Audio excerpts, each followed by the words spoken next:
Good morning. It's always a privilege and a burden to follow my sister Yara. She does indeed open up some things and makes me emotional, and I don't want to cry this morning. I want to acknowledge all of you who are up this early. My daughter asked me, "What time are you speaking?" And I said, "Right after Jesus gets up." I want to thank my sisters Jackie and Valerie for the invitation. Thank you so much for having me. It's my first time at Middle Church, and I have been blessed by this entire conference. As I sat there thinking and listening to what Yara had to say and knowing that she's telling the truth, on last week I was here, I think it was last week, it's all running together, in DC for Ecumenical Advocacy Days. That was this week. And I had not intended to break my record of not being arrested. I went through all of Ferguson, and I was always the one to get everybody out. That was my assigned role. I'm a little claustrophobic, and so the thought of being in a jail cell that I don't have a key to did not appeal to me too much. And so I would volunteer to get people out when they were arrested. But this week, timing has a way of sneaking up on you. And we were in the Hart building, the Senate building, protesting. I knew that we would be protesting. I knew some people were going to get arrested. I knew that I was not one of them. But in the course of being there, the police said something that pissed me off. And when you get pissed off, you do things that you would not normally do. I found out that prayer is actually considered an act of protest in federal buildings. I didn't know that, especially since we're taking government back to God. It seems odd that prayer would be an act of protest that you could be arrested for. I was fine with that. They said if you pray or you sing within the building, you will be arrested. We'll ask you 3 times to be quiet, and if you're not quiet, then you'll be arrested.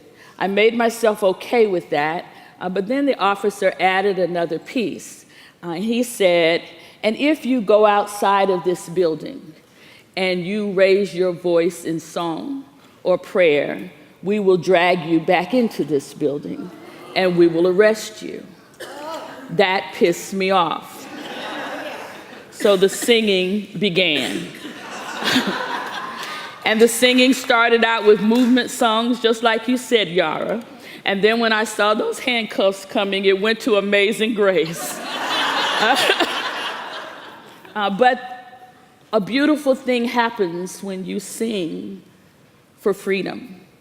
Because as I began to sing Amazing Grace, the group with me began to sing Amazing Grace. And then I looked up. If you've never been in the Hart building, there's a center and there are balconies about 4 or 5 floors up that people come out on. And I began to hear Amazing Grace in the rafters, where people who had come out were beginning to sing Amazing Grace. So it was a transformative moment. That moment also reminds me, for those of us of the Christian faith who just finished celebrating the Resurrection Sunday, the pastor's greatest nightmare in the liturgical calendar. I was reminded of a young man, his name is Taryn, at my church, and he's only 5, and for 3 years we've been trying to get him to do an Easter speech.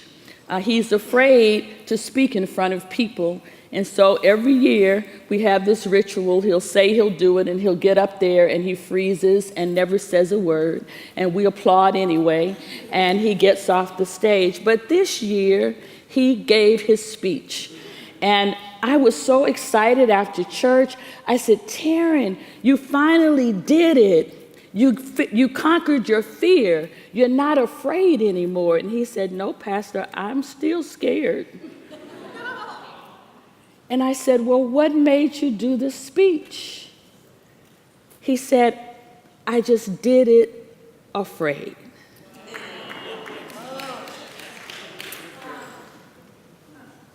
Revolutionary love is often about doing it afraid. See, courage is a funny thing. It's one of those things we always talk about after the fact. You never really know whether or not you have it or how much you have until the moment you need it. Now, I'm not talking about keyboard courage, because most of us in this age of cyberspace have lots of keyboard courage. We will say to people behind our keyboards things we would never say to their face. We will go on rants behind keyboards in ways that we would never do in a face-to-face conversation. We will bully people and make people feel uncomfortable, and in some unfortunate cases, even drive people to self-harm in ways that we would never do if we were just face-to-face. I'm not talking about keyboard courage. I'm talking about an inner resistance that rises in each of us when we are confronted by the presence of a power that we simply can no longer withstand.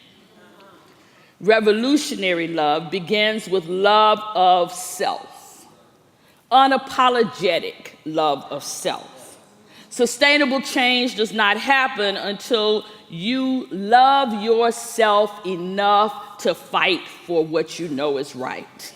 Sustainable change does not happen until you love what you know is possible more than you fear what you have in your present moment. Without that love, we will have many revolutions.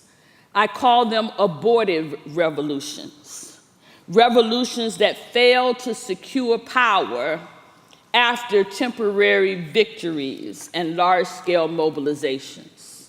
Revolutions that make a lot of noise, but don't make a lot of difference.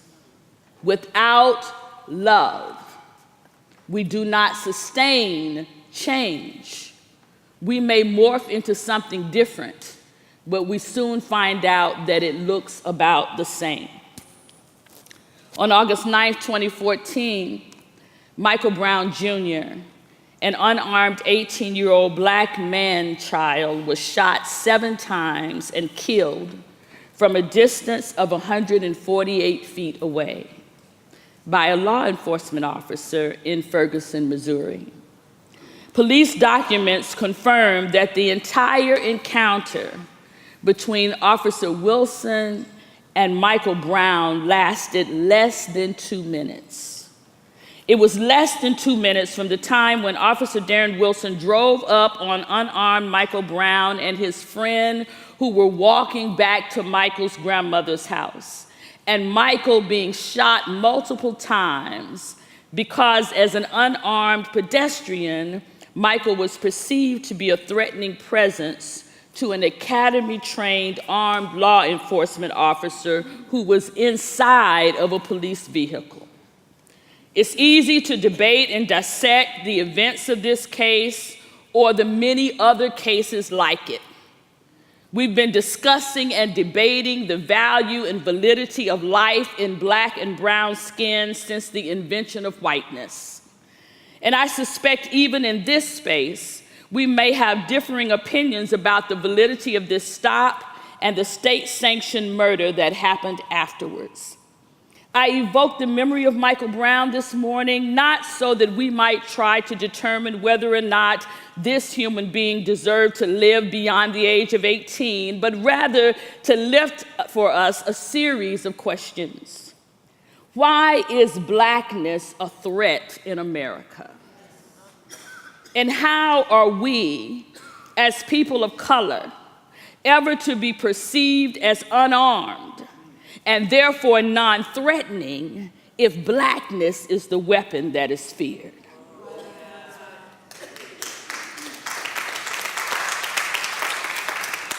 I ask this question not only on behalf of people of African descent, but I ask this question on behalf of our nation, on behalf of black and brown people of every origin.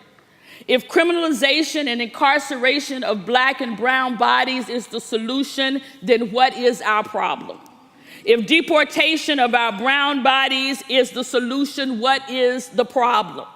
If those who were integral to the creation of this country as we know it are not welcome to enjoy the fruit of their labor, then what does that say about our humanity? And more importantly, in this setting, as people of faith, what does it say about our God? My faith was activated, my courage was activated in new ways as a result of the killing of Michael Brown Jr. on that hot August day. We all have our moments when we must compel the words of justice and mercy and love to leap from the pages of our sacred text and become enfleshed in the actions of our everyday lives. And for me, that happened anew on August 9th. For me, that moment was the unnecessary and unwarranted killing of yet another Black life.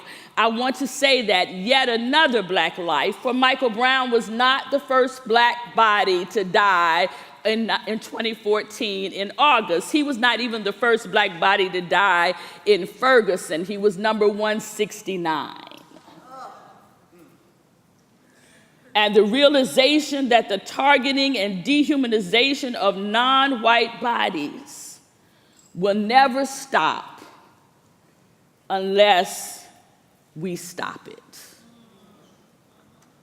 It was the realization that as a person of faith, and indeed as a proclaimer of the gospel, that I have a moral obligation to use my body and my voice to sound the alarm against the evils of racism, sexism, heterosexism, xenophobia, classism, and all other forms of oppression that deny the breath of God in any of humanity and the hand of God on all creation.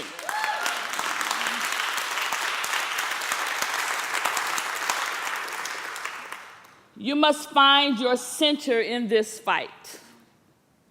My center is the church, because that's where I live and move and do my work.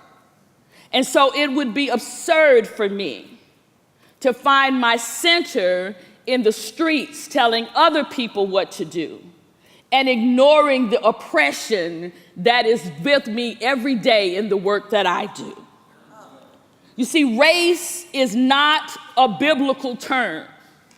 It is used nowhere in sacred text. Race alone cannot be used to differentiate culture or context or class. The sole purpose of race is to create a false hierarchy. And that hierarchy is morally reprehensible and antithetical to the gospel. Disproportionate wealth, that's a system, a symptom. Concentrated political power, that's a symptom. The commandeering of natural resources, that's a symptom. Even the killing of Michael Brown Jr. is a symptom. What happened to Michael Brown did not start with that encounter in Ferguson that day. In the aftermath of the killing of Michael Brown, really in the aftermath of the uprising, the Department of Justice investigated the police force of Ferguson. And looking at the statistics alone, the investigation found that although Blacks make up 67% of the residents of Ferguson, from 2011 to 2013, Black people accounted for 85% of all vehicle stops by police, 90% of all citations, 93% of all arrests, 94% of failure to comply charges, 92% of all peace disturbances, 92% of all resisting arrest charges, 92% of cases with warrants issued, 95% of manner of walking charges, which is what Michael Brown was accused of. They were twice as likely to be searched, but 26% less likely to have contraband found when searched. 88% of all cases of use of force in Ferguson is on Black people. 68% less likely than others to have our cases dismissed. And in all 14 cases of the use of force involving a dog bite, Yara, Yes, dogs. All 14 cases were black people.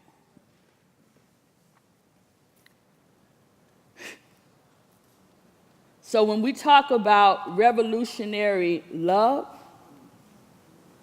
I'm suggesting to you that love that is passive, love that doesn't get angry about this, love that doesn't resist, is not love at all.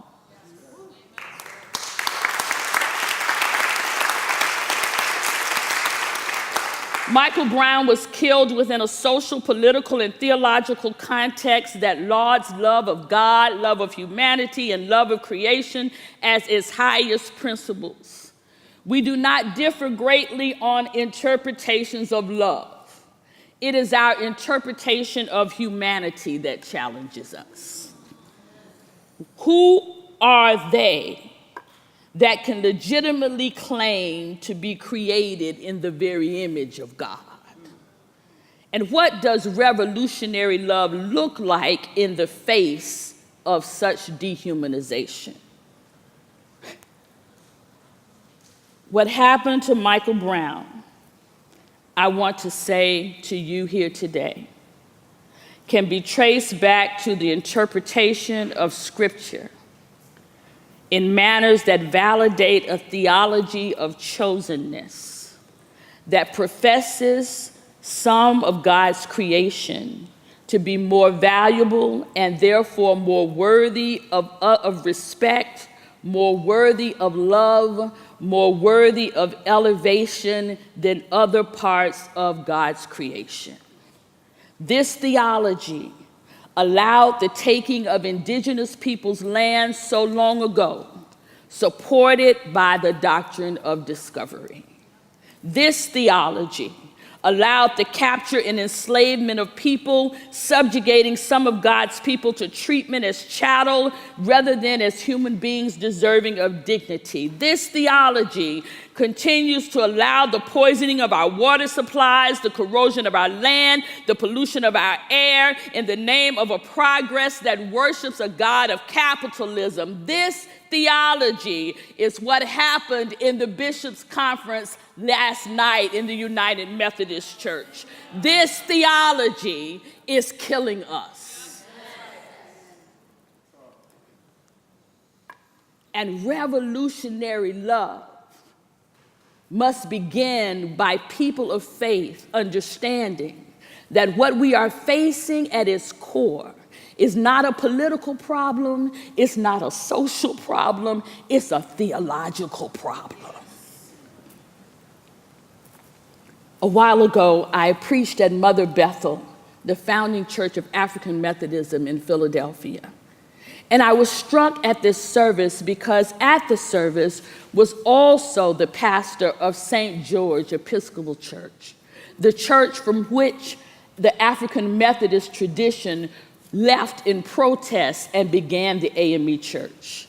I was struck by the words of the pastor of St. George as he retold the history of black people being relegated in the church to the balcony of the sanctuary in the church, and how after years and years of such oppression, that courage finally showed up in Richard Allen and Absalom Jones to stand up while they were praying at the kneeling rail, being interrupted because it was time for service and time for black people to take their place in the balcony. Instead of going to the balcony, they said, just let us finish our prayer and we won't bother you anymore. And on that Sunday, they walked out of the church in protest and in love. This pastor of St. George, this current pastor, said that I cannot get that image out of my head, even though I wasn't there. And every Sunday when I mount my pulpit, after I pray and welcome people in, the first thing I do is look up in the balcony to see who we have relegated there this week. And I am saying to you that that is not just true for St. George, but it is true for our churches all over this nation. Revolutionary love means dismantling the balcony. And sometimes it gets ugly. And sometimes it's confrontational. And sometimes it doesn't feel good. And yet it is still necessary.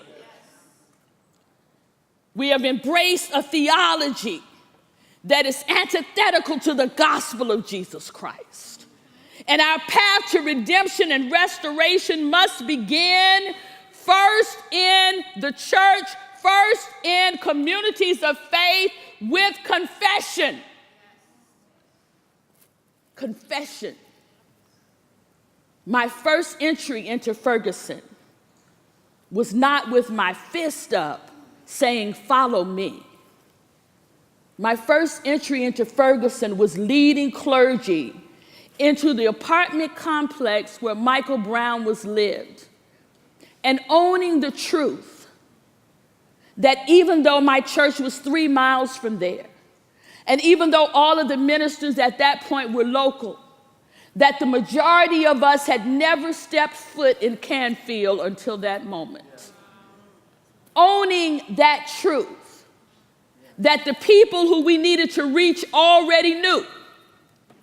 Not making excuses and not making lies and not coming in with tracts and not coming in with the Bible in one hand unless you had food in the other. And standing in the middle of that complex with a bullhorn and confessing and repenting to these people who didn't know who I was on behalf of a church that had failed them. Yes, a church that they were not a part of. But you know what? The sin was not that they were not a part of the church. The sin was that we didn't know they were missing.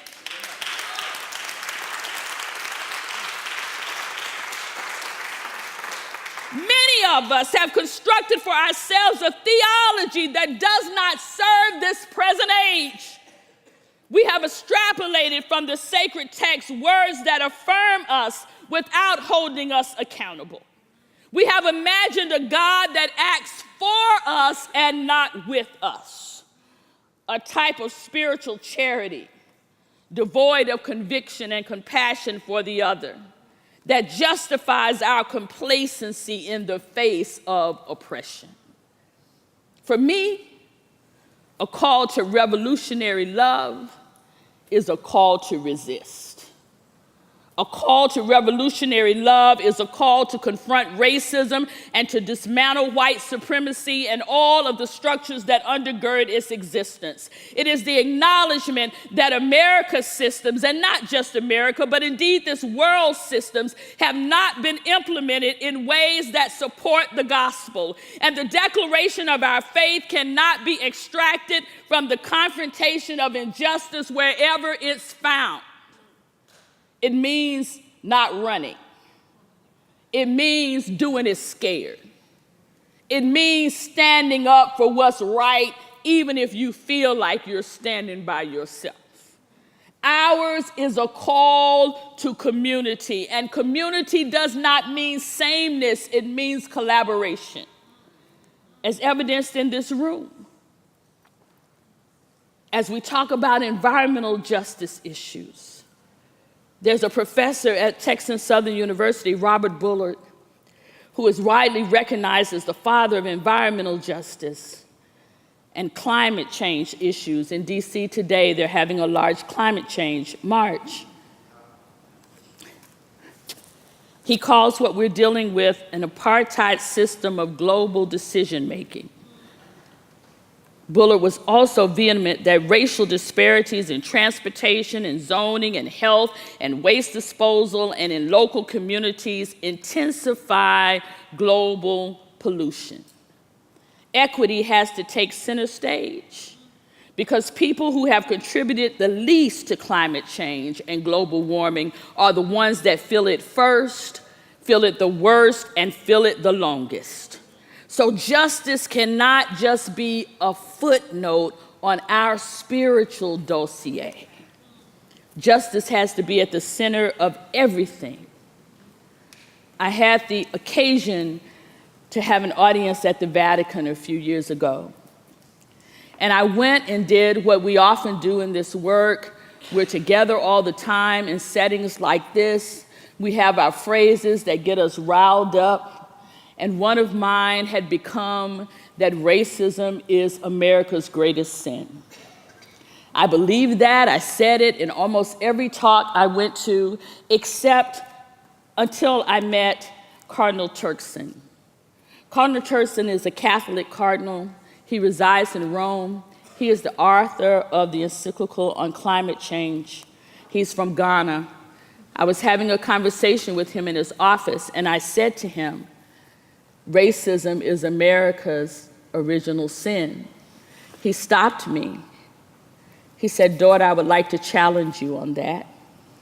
I said, okay.